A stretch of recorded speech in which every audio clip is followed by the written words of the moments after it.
Welcome to CR International School online classes. Hello students, how are you? Hope you are fine. बेटा chapter number 4 चल रहा था हमारा geography का, ठीक है। एयर हमने एटमॉस्फेयर के बारे में पढ़ा, ठीक है। और इसके साथ साथ हमने पढ़ा कि कंपोजिशन ऑफ एटमॉस्फेयर, एटमॉस्फेयर में कौन कौन सी गैसेस कितने अमाउंट में है, एटमॉस्फेयर का स्ट्रक्चर कैसा है, कौन कौन सी लेयर है, मेन 5 लेयर्स आपको बताई थी। कल हमने वेदर और क्लाइमेट के बारे में पढ़ा। वेदर क्या है? Over to over and day to day change होने वाली एटमॉस्फेयर की कंडीशन है। बट जो क्लाइमेट है वो एवरेज वेदर कंडीशन है, मतलब टोटल वेदर का 6 महीने में, 3 महीने में या 1 साल में हम इसे मेजर कर सकते हैं। टोटल वेदर का जब हम एवरेज निकालते हैं तो वो क्लाइमेट कहलाता है, ठीक है। इसके साथ साथ हमने टेम्परेचर के बारे में बात की और टेम्परेचर को भी कौन कौन से फैक्टर्स अफेक्ट करते हैं उसके बारे में हमने बात की थी। आज हम बात करने वाले हैं air pressure. Air pressure, air pressure मतलब वायु का दाब, वायु दाब, प्रेशर मतलब दबाव डालना और एयर मतलब वायु। देखिए, air has weight and it exert pressure on the surface of the earth. Air has weight, air में वेट होता है and exert pressure on the surface of the earth, और ये पृथ्वी की सतह के ऊपर प्रेशर लगाती है। The pressure exerted by the atmosphere, जो प्रेशर लगाया जाता है एटमॉस्फेयर के द्वारा, वायुमंडल के द्वारा, ऑन द अर्थ सरफेस, पृथ्वी की सरफेस पर, इज कॉल्ड एटमॉस्फेरिक प्रेशर, उसे हम एटमॉस्फेरिक प्रेशर या वायु दबाव कहते हैं। Even though the atmosphere exerts so much pressure, यहाँ तक कि एटमॉस्फेयर जो प्रेशर लगाता है, we do not feel it, हम उसे महसूस नहीं कर पाते।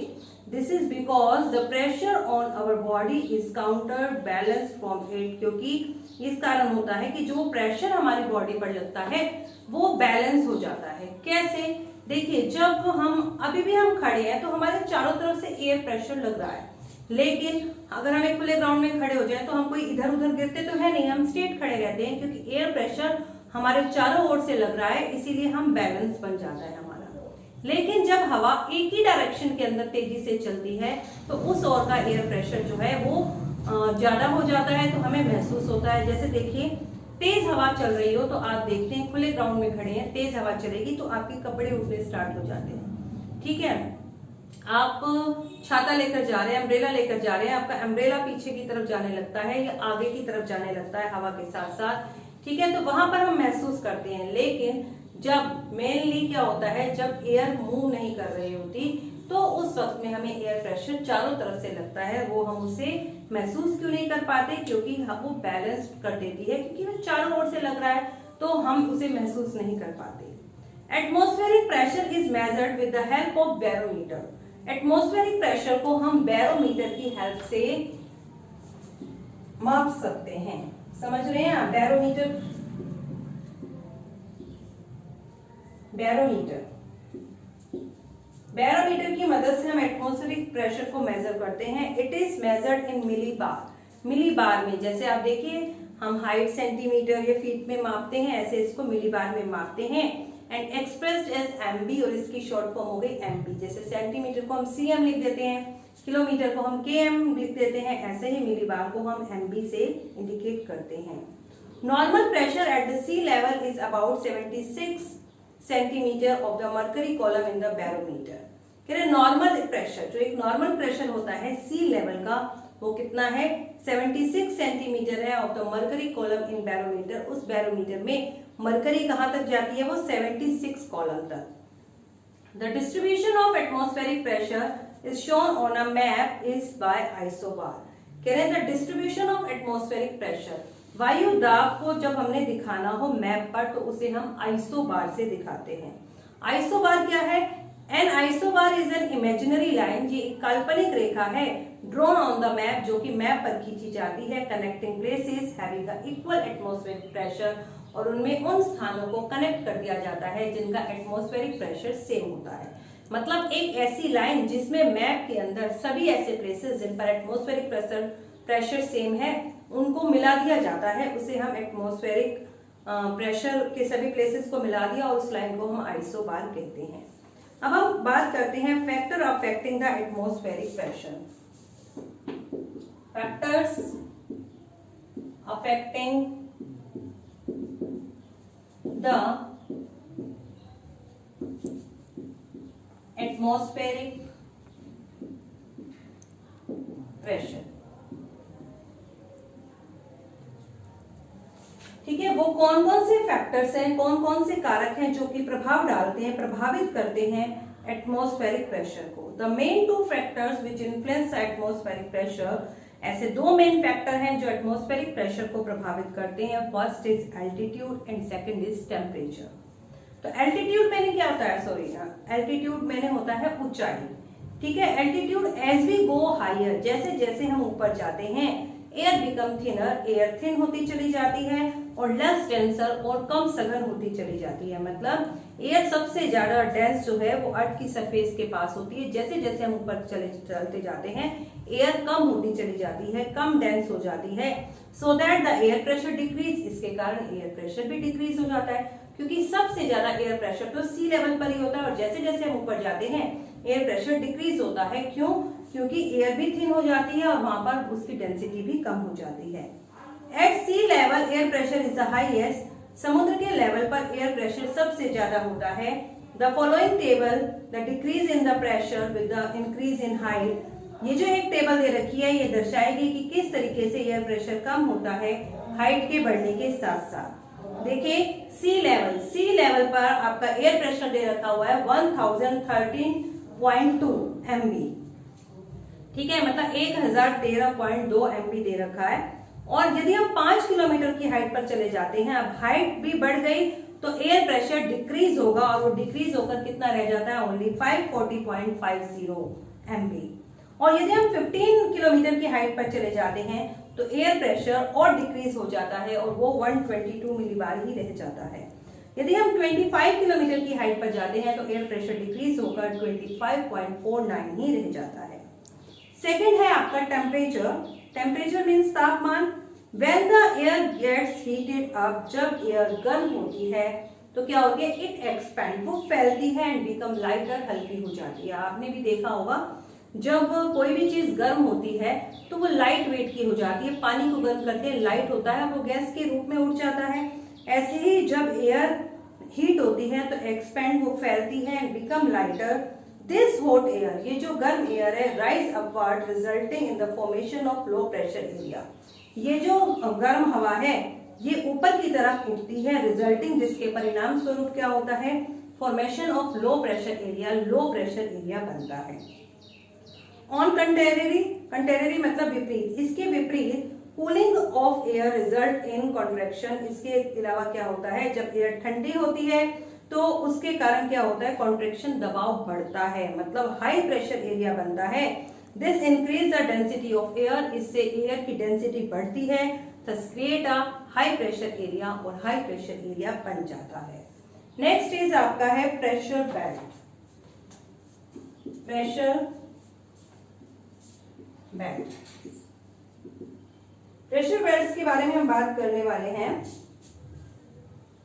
The distribution of atmospheric pressure is not uniform over the earth's surface, कि पृथ्वी के ऊपर जो एयर प्रेशर है वो सब जगह यूनिफॉर्म, मतलब एक जैसा नहीं है। 4 distinct pressure belts encircle the earth, 4 air pressure हैं टोटल। फर्स्ट है आपका इक्वेटोरियल लो प्रेशर बेल्ट, जो आपकी इक्वेटर के पास बनती है। नेक्स्ट है आपका सब ट्रॉपिकल हाई प्रेशर बेल्ट। सब ट्रॉपिकल जो हाई प्रेशर बेल्ट है वो आपकी ट्रॉपिकल एरिया के अंदर है, ठीक है, जो आपका 23 से अबव स्टार्ट हो जाता है, यानी कि 30 to 35 के बीच में, ठीक है, क्योंकि सब ट्रॉपिकल है ये। एंड सब पोलर लो प्रेशर बेल्ट, सब पोलर लो प्रेशर बेल्ट मतलब आपके पोलर एरिया के पास की बेल्ट है ये। And polar high pressure belt, और ये सब बिल्कुल पोल के नजदीक है। अब ये कौन कौन से लैटिट्यूड के बीच में है, इसके बारे में हम बात करने वाले हैं। तो देखिए सबसे पहले है आपका इक्वेटोरियल लो प्रेशर बेल्ट। देखिए 4 एयर प्रेशर बेल्ट है आपकी। फर्स्ट है आपकी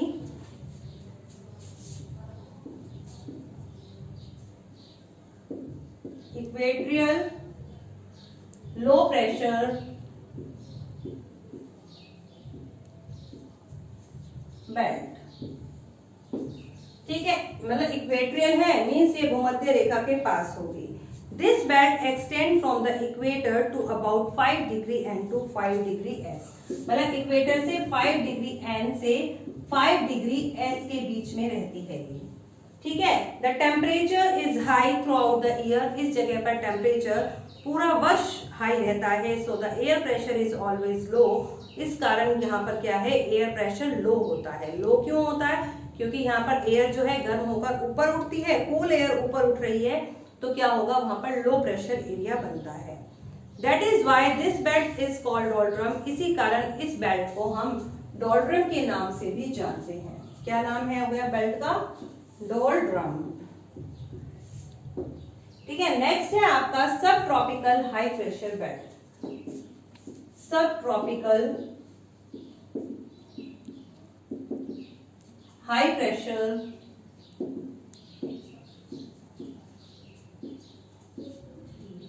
बेल्ट।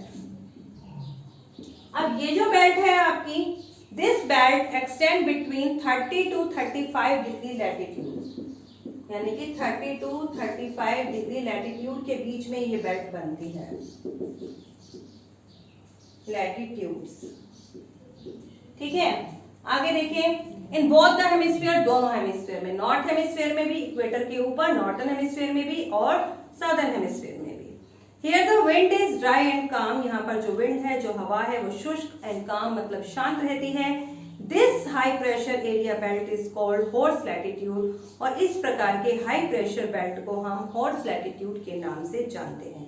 अब इसे हॉर्स लैटिट्यूड क्यों कहा जाता है, इसके पीछे भी एक रीजन है, जो कि आपके डू यू नो में दे रखा है, निकालिए बेटा।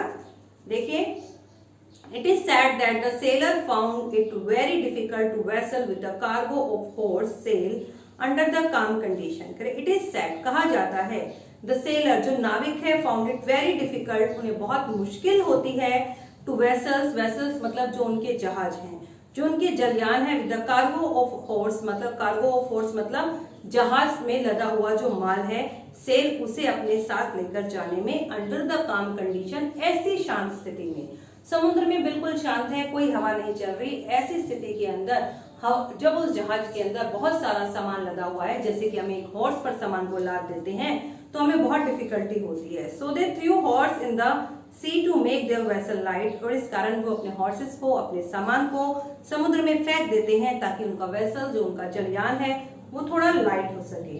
That is why this region is called horse latitude, इसी कारण इस रीजन को हम हॉर्स लैटिट्यूड के नाम से जानते हैं। सी पॉइंट है आपका सब पोलर लो प्रेशर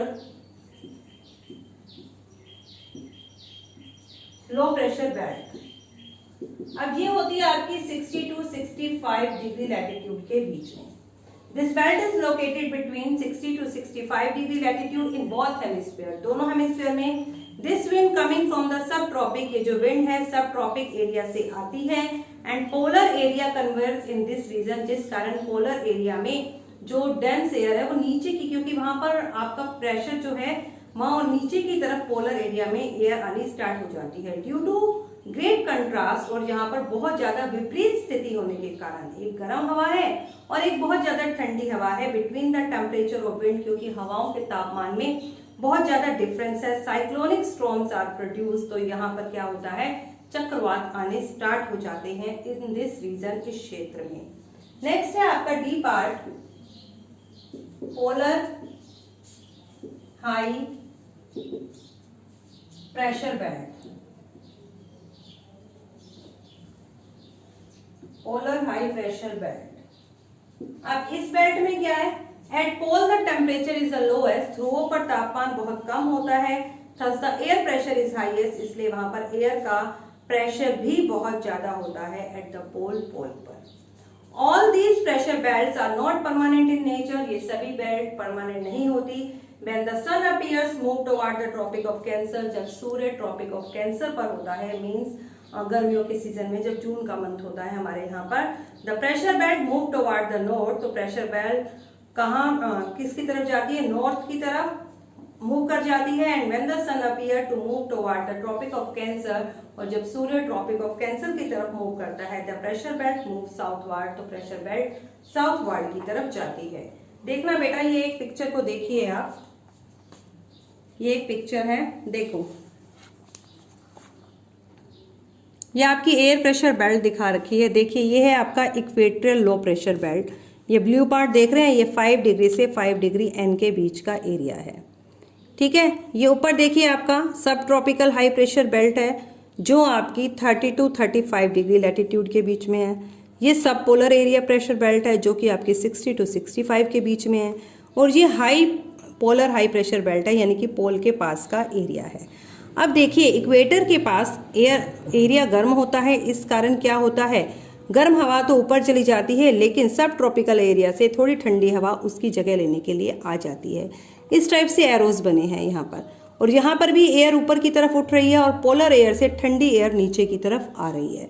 अब इन दोनों एयर के अंदर बहुत ज़्यादा डिफरेंस था। मीन्स ये जो आपकी एयर थी सब ट्रॉपिकल रीजन से आ रही थी, ये गर्म थी, और जो पोलर रीजन से आ रही थी वो ठंडी थी। इस कारण यहाँ पर क्या हुआ, एयर के प्रेशर के अंदर, विंड के टेम्परेचर के अंदर बहुत ज़्यादा डिफरेंस था, जिस कारण यहाँ पर साइक्लोन आने स्टार्ट हो जाते हैं। ठीक है बेटा, तो आप इस टॉपिक को कंप्लीट पढ़िए। What is air pressure and what are the factors affecting the air pressure belt and what are the air pressure belts and name the air pressure belts. Okay.